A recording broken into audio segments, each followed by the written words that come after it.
listening to the Rainmaking Podcast, hosted by high-stakes headhunter, author, and professional speaker, Scott Love. This is the Rainmaking Podcast, and my name is Scott Love. Thanks for joining me on the show. What if there was a way that you could increase the number of inbound referrals that you get? Well, we're going to talk about strategies related to that in our discussion with Michele Correnti. Now, Michele was creating, managing, and executing marketing strategies for lawyers in-house for a law firm when she realized that her true passion went beyond marketing and helping others find and discover the why behind their brand. Whether it was a colleague or an acquaintance, she felt an innate pull to learn what drives service professionals and business owners.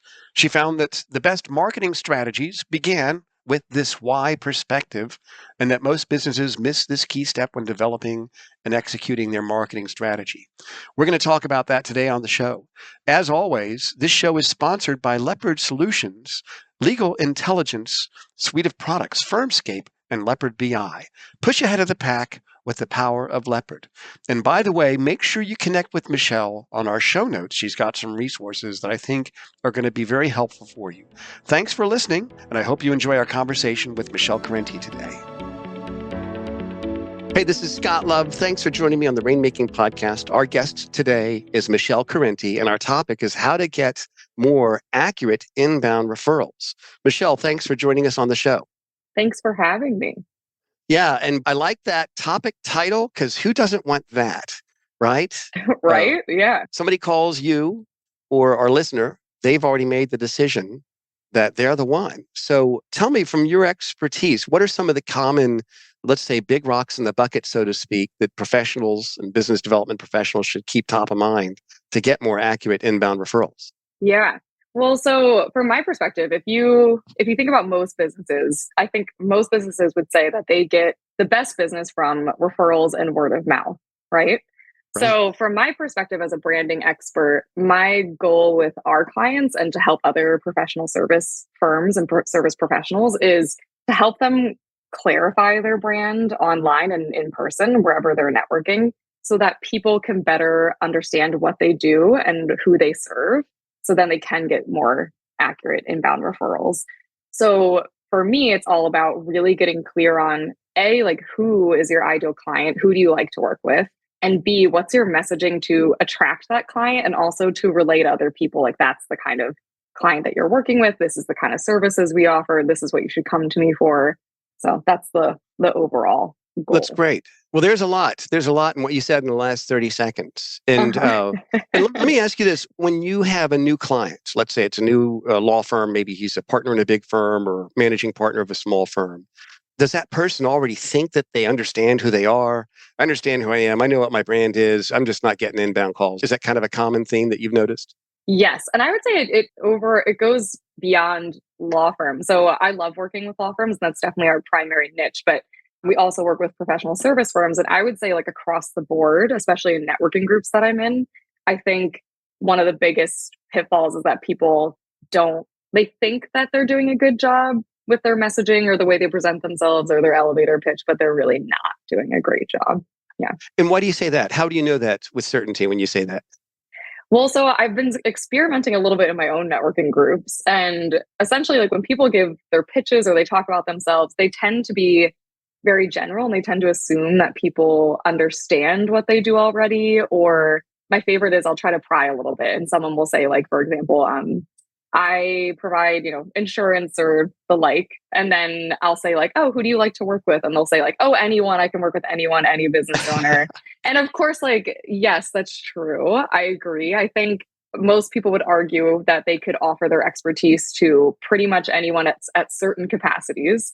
However, I think it's unhelpful when you're networking, especially if you're a part of an industry that has a lot of people that are like you, like people know a lot of people like you.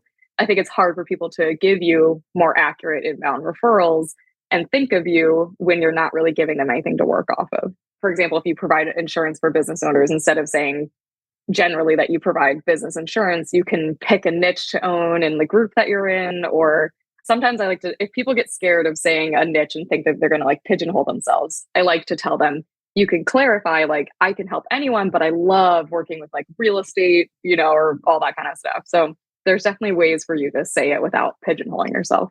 That's great. And my guess is that there's somebody listening right now saying, that doesn't apply to me. But when Uh-huh. you said people know a lot of people just like you, they do. And they know, I mean, I'm a dime a dozen. There's a lot of people that do what Uh-huh. I do. And I've had to kind of think through that and really dig into my unique distinction and all that stuff. So that's interesting. So you really think that that kind of niching really causes people to say, that's the one I want to work with, right? Yeah, well, it helps people. My biggest thing is I love teaching people about brand awareness and essentially like the stages of brand recognition. So when people become aware of you and what you do or your services or your company, that's when they build this brand awareness. And then over time, as they get to know you and like you and trust you and work with you, they build a preference to working with you. And then eventually the goal is you want to hit brand loyalty. You want people to be loyal to your brand. You want people to be sending referrals to you. You want customers to constantly come back to you for work. So essentially, the goal of building this brand recognition is over time, people are going to know and like you and understand you, and they'll know how to refer things to you, and they'll know when to come to you for help. It makes more sense in their brain. They build this association. That's great. I like that. And I liked what you said about brand awareness and stages of brand recognition. Can we talk about that for a second? What are the different Uh-huh. stages? So where would we start at the different stages of brand recognition?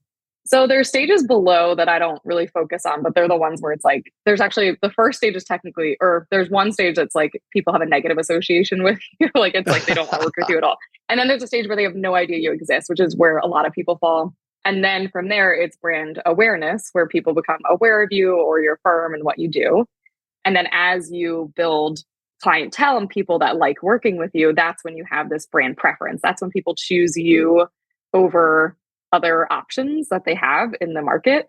And then eventually you have certain clients, which is the goal, where they have brand loyalty, where they will always come to you no matter what. Even if they don't know if you're necessarily the person to go to, they're going to come to you first and they're going to ask you questions. And if you can't help them, you'll put them in the right direction. So the goal is ultimately to build that brand loyalty. Yeah, right. So it seems like the brand preference, that's the phase that's critical. Mhm. That's the inflection Mhm. point. Do they turn to somebody else or do they turn to you? So Right. why do people choose certain providers over another? What do you think tilts the odds in our favor in terms of being a brand of choice, in terms of brand preference?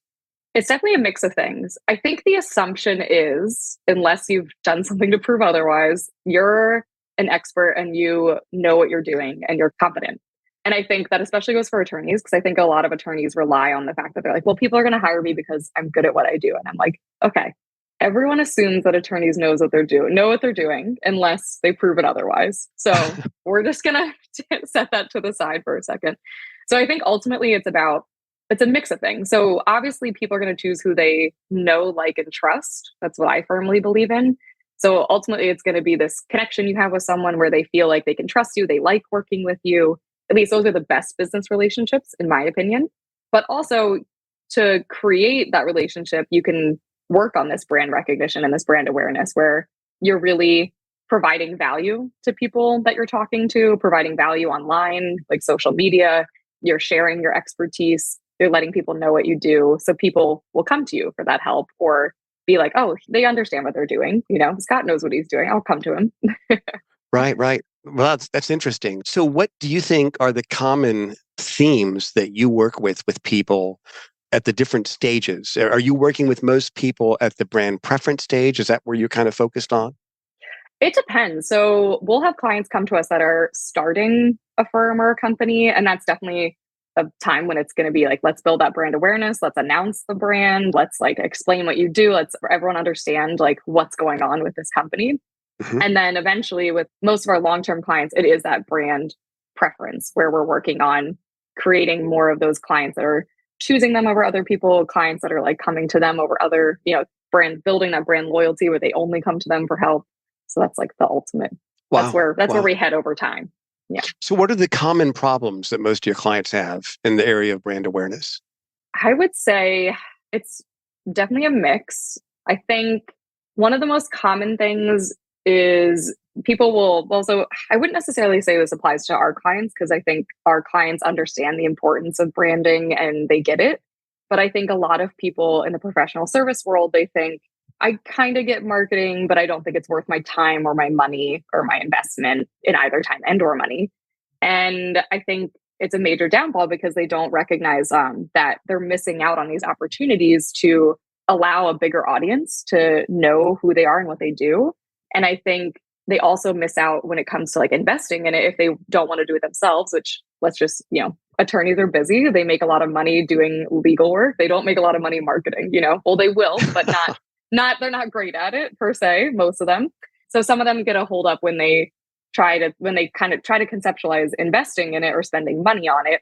But they have to think in terms of what's the value of getting a client from this, or a value of having a better referral come in from this. And if that value is, X amount of money and you're going to spend a fraction of that on marketing, or perhaps one client will make that marketing worth it for the year, that's it's kind of a no-brainer. But when your brain doesn't think that way, you're like, I don't want to spend that much on marketing. And it's like, but think about the trade-off. One good client will pay for that marketing for the year, and you had solid branding. Yeah, that's right. Absolutely right. So what are some of the pitfalls that you think most people, besides this, they just can't get over the hurdle of making that investment? What are some other things that you've seen? Is it lack of self-awareness? Is it hubris? What are some of the pitfalls that really keep people from reaching their potential in terms of building that brand? Mm-hmm. Definitely what we were talking about, where they either don't understand the value of branding and marketing, or they don't want to invest in it. I also think a lot of people will say, I can do that myself. I'll get around to it. Or they do a little bit of a hodgepodge of marketing or branding, when in reality, most professionals are busy. I get it. I'm a busy gal too. So I understand. But sometimes we think I'll get around to it, and you don't. And I've fallen into that trap myself. I also think what we talked about earlier, how people they're not specific about what they do or who they work with, especially, this is a big thing I like to get across for networking groups in particular. Because again, in a networking group, let's just say like you're in a networking group that has a seat for every industry. You're one of a million that people know in that industry. You need to get more specific about who you like to work with, what you do, how you can help, what value you provide.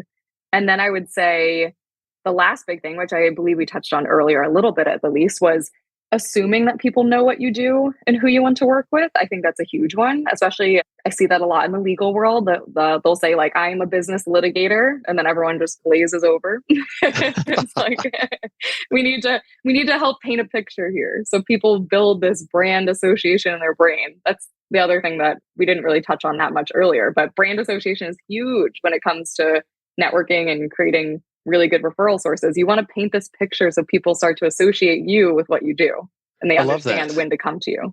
Yeah. So tell me a story then of an organization you work with, and you don't have to mention the name, of course, but what was it like when you first connected with them? What were the problems that they have? Kind of tell me the arc. What did you do? And then what was the result? What was the payoff of that? Yeah. I'll have to be a little bit vague, but I would say a good example would be, we had a legal client come to us. And initially we were doing their marketing and things were going great and we loved what we were doing. But then one day, a few months in, we had this conversation where it was very clear that they didn't understand their ideal client, or rather they didn't even relay the ideal client at the time. And this was years ago, back when we didn't start with the ideal client profile, which we do now with most of our clients. But we had this conversation where I was like, wait a second, who's the person that you really want to be marketing to? And like, who's the primary clients that you are working with?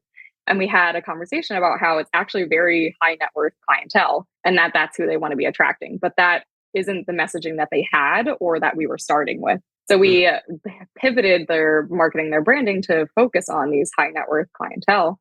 And now it's way more focused on topics that serve that clientele, topics that are actually valuable to them. And it's allowing their audiences, again, prospects who are interested and can understand what they're going for. And also referrals will better understand who to send them for more complicated issues. And they've definitely seen this, turn where they're receiving better inbound referrals, better prospects coming in, because the messaging is proper now. It's all focused towards this high net worth clientele that has more expertise and can understand more complex topics. And they understand that they're there to help them through these complex legal issues, as opposed to before where it was a little more generalized. Yeah. Interesting. And so when you mentioned the ideal client profile, is that something you help them with? And what does that mean exactly? Yeah. At the very least, with all of our clients now, we touch on that to a certain extent, but now we do offer a whole service for it as well for clients that want to really dive deep into it.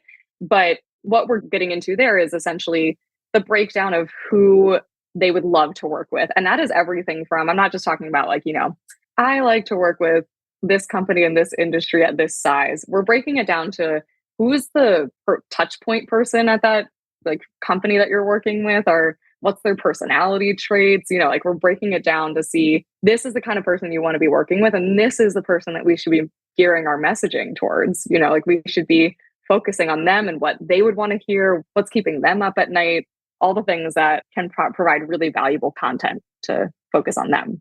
That's great. So let me ask you, what was it that surprised you the most from COVID in branding? What out of COVID, people coming out of COVID, they're in it. We saw that. I mean, you were there. You saw that we could pivot, and for a lot of us, things were okay. And there are some of us that really saw some real revelations. What were the biggest revelations that you saw from COVID as it relates to the work that you do with your clients? I think it really amplified for some people the power of marketing and how important it is, especially when it comes to having a presence and a really strong brand online. I definitely saw an influx of people coming to me wanting to take marketing and branding more seriously. I definitely have clients that prior to COVID, they understood the importance of branding, but they weren't, necessarily investing in it. But as soon as COVID started really taking over, people really recognized like, oh, it's valuable for me to have a really strong and consistent presence online and for that messaging to be really strong. And I also just think the overall thing is that it made everything faster for a lot of professional services. We're used to, setting up a lunch meeting from a month from now, and then potentially that meeting getting moved, especially if it's an attorney that has a court case, like that they have to go into court for. So now it's like you can have these meetings quicker and you can get down to business quicker, and you're going to get more of these worthwhile meetings if you're doing the branding work online and when you're networking. Yeah. Absolutely. Wow. So tell us then, if we could kind of bring it to 3 action steps. If people hear what you're talking about, they understand they need to have an ideal client profile. They need to look at what the brand, the different phases, and focus on that brand preference phase. What would be 3 action steps you would give to our listeners where they can really kind of sink their teeth into this and get started on this right away? I would say the first thing is sit down. And even if you don't know what an ideal client profile is, give it a Google or give me a call. Sit down, write out, think of, if you don't really want to look up an exercise or want to work with someone like me, you sit down and think about your favorite clients and start writing out the attributes that they have. Think about what makes them a really good client and why you would want to multiply them by 100 to work with 100 of them. Then I would say the next step is take a close look at your messaging and make sure it's attracting that ideal client. And I also like to remind people with this step, make sure the messaging that you're saying when you're networking or when you're talking to someone matches your website, your LinkedIn, everything. Everything should match. And if it doesn't, that means you've been refining your messaging, probably verbally, but not updating anything online. So people are going to talk to you and they're going to be like, that sounds great. And then they're going to go check your website, because all of us do. We do before we hire someone. We always, even if to check contact information.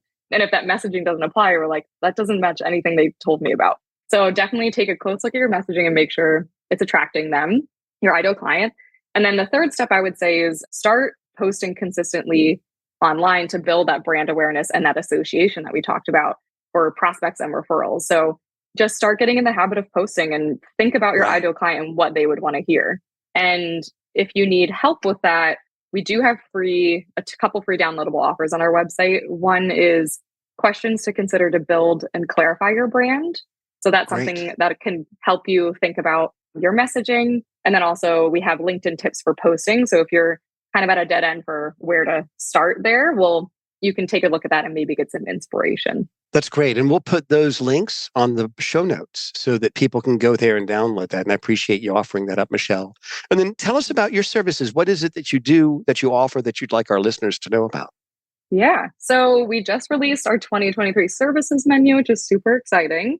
We still have our core services are branding, content marketing, and photography. Obviously, photography is, regional, or depends on the location that you're at. But our breadth of services have expanded under those core services. So now we can do things like uncover your ideal client profile, so you can have more of a clear lens for making these strategic decisions and creating more strategic targeted content. So yeah, there's a lot of fun things we've got going on. So definitely check out our website if you're interested. But our biggest thing is helping build and clarify brands and building that brand association. That's great. About. Yeah. Good. Well, thank you so much for being here today, Michele. Thanks for being a great guest and sharing a lot of good nuggets. And I'm sure we'll have you back on the show here in the future. Awesome. Thank you so much. I appreciate it. Thank you for listening to the Rainmaking Podcast. For more information about our recruiting services for international law firms, visit our website at attorneysearchgroup.com. To inquire about having Scott speak at your next convention, conference, sales meeting, or executive retreat, visit therainmakingpodcast.com.